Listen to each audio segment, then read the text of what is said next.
बाबा Saheb Bhimrao Ambedkar Bihar university Muzaffarpur का इकलौता अल्पसंख्यक कॉलेज इस्लामिया डिग्री कॉलेज का अल्पसंख्यक मुद्दा आज तक बिहार यूनिवर्सिटी ने पेंडिंग रखा है। जी हां, आपको बता दूं कि भीमराव अंबेडकर बिहार यूनिवर्सिटी का इकलौता वाहिद इदारा है इस्लामिया डिग्री कॉलेज कावटी शाहपुर मुजफ्फरपुर, जिसको केंद्रीय अल्पसंख्यक आयोग द्वारा अल्पसंख्यक का दर्जा प्राप्त है। साथ ही हाईकोर्ट द्वारा भी उनको अल्पसंख्यक का दर्जा मिला हुआ है। इसके बावजूद 2023 में गवर्नर ने एक लेटर जारी कर बिहार यूनिवर्सिटी के वीसी सहित मैनेजमेंट को यह आदेश दिया था कि एक सप्ताह के अंदर Bihar university Islamia degree college को पूरे तौर पे अल्पसंख्यक का दर्जा दे, ताकि वहां पे अल्पसंख्यकों को इसका खास तौर पर फायदा हो। लेकिन किसी न किसी कारण अल्पसंख्यक का इस मुद्दे को लटका कर रखा गया है। इस्लामिया डिग्री कॉलेज तिरहुत प्रमंडल एवं बाबा साहब भीमराव अंबेडकर का एकमात्र अल्पसंख्यक महाविद्यालय है, जिसको राष्ट्रीय अल्पसंख्यक शिक्षण संस्थान नई दिल्ली द्वारा 2011 में ही अल्पसंख्यक का दर्जा प्राप्त है और बिहार सरकार ने भी 2011 में ही इसकी मान्यता दे रखी है। और इस सिलसिले में विश्वविद्यालय को नोटिफिकेशन जारी करने के लिए दरख्वास्त दिया जाता रहा है। न देने पर महामहिम राज्यपाल महोदय को इस संदर्भ में दरख्वास्त दिया गया, जिस पर महामहिम राज्यपाल महोदय ने 2016 से लगातार कुल सचिव बाबा साहब भीम अम्बेडकर को अपने पत्र के जरिए अकलती का दर्जा नोटिफिकेशन जारी करने के लिए हुक्म जारी किया था। और आखिर में 2023 में सख्त आदेश दिया कि आप एक सप्ताह के अंदर और इस संदर्भ में आप स्पष्टीकरण दें कि इस हुक्मनामा की नाफरमानी क्यों कर रहे हैं।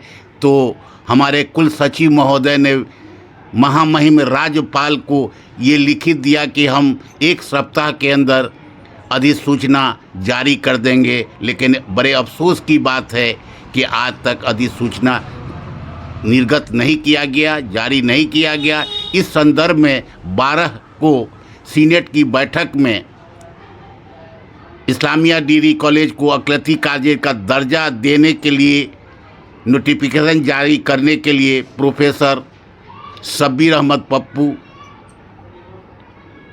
विजेंद्र चौधरी एमएलए, निरंजन यादव वगैरह ने सवाल उठाए कि आप इसको जल्द से जल्द महामहिम राज्यपाल के आदेश की को फुलफिल करें।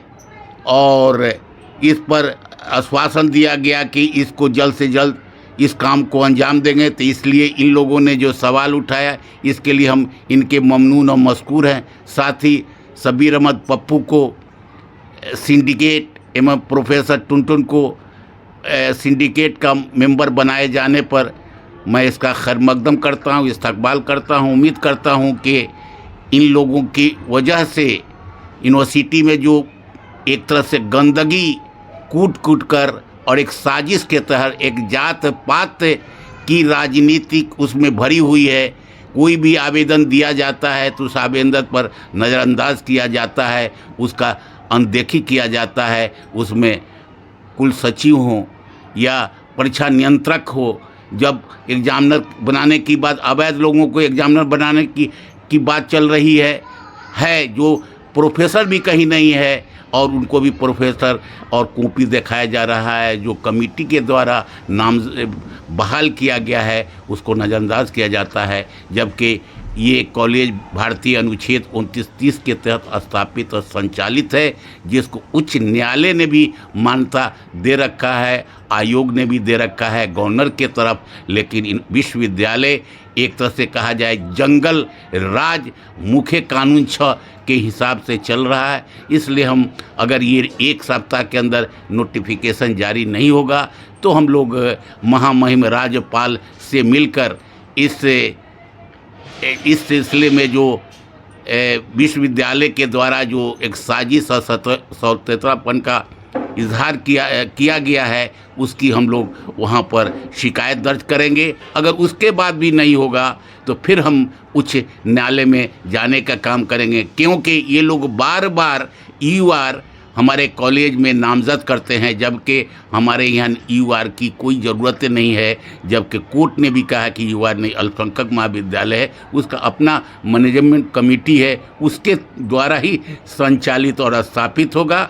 और चूँकि अक़लियत का दर्जा मिल जाने से, जैसे जेडर इस्लामिया कॉलेज, मिर्ज़ा गालिब कॉलेज, दूसरे कॉलेज के स्टाफ को हर माह तनख्वाह और दूसरी सहूलत फराहम किया जाता है, जबकि ये कॉलेज 1980 से स्थापित और संचालित है।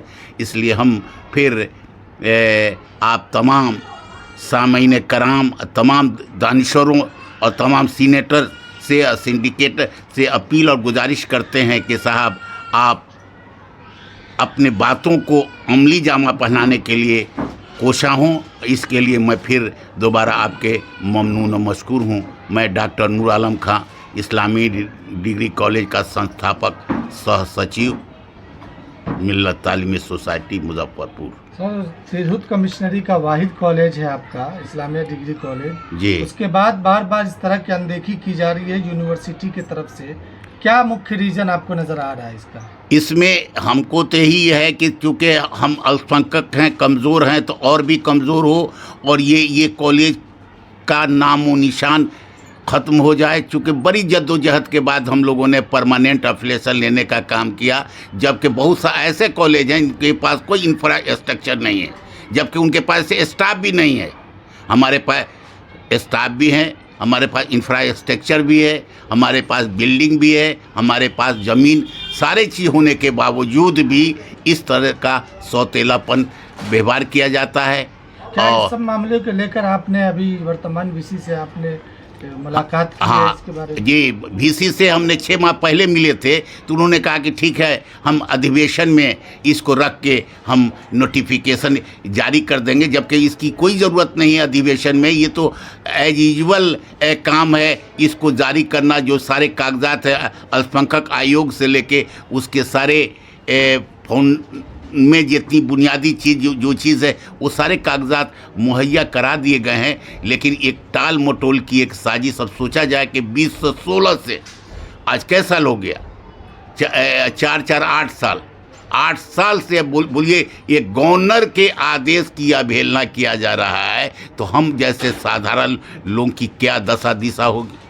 जब यही मानेंगे कि नेपाल का मुख्य कानून जो वही है कि वहाँ कानून कुछ नहीं, मुंह से बोल दिया वही कानून।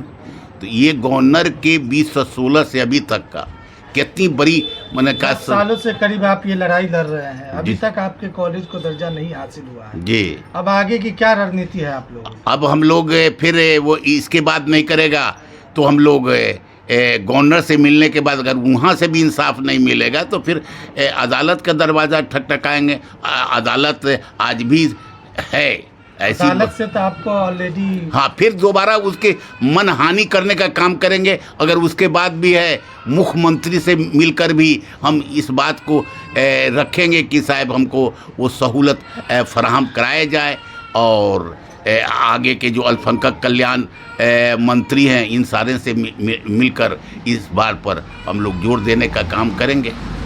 ये थे इस्लामिया डिग्री कॉलेज के बानी एवं सेक्रेटरी डॉक्टर नूर आलम खान साहब, जो साफ तौर पे बता रहे थे और अपनी नाराज़गी बिहार यूनिवर्सिटी के जो भी वीसी है, रजिस्ट्रार है और यहाँ की जो भी टीम है उससे काफ़ी ज़्यादा नाराज़गी व्यक्त कर रहे थे। ये इनकी सीधी बात आपने सुनी।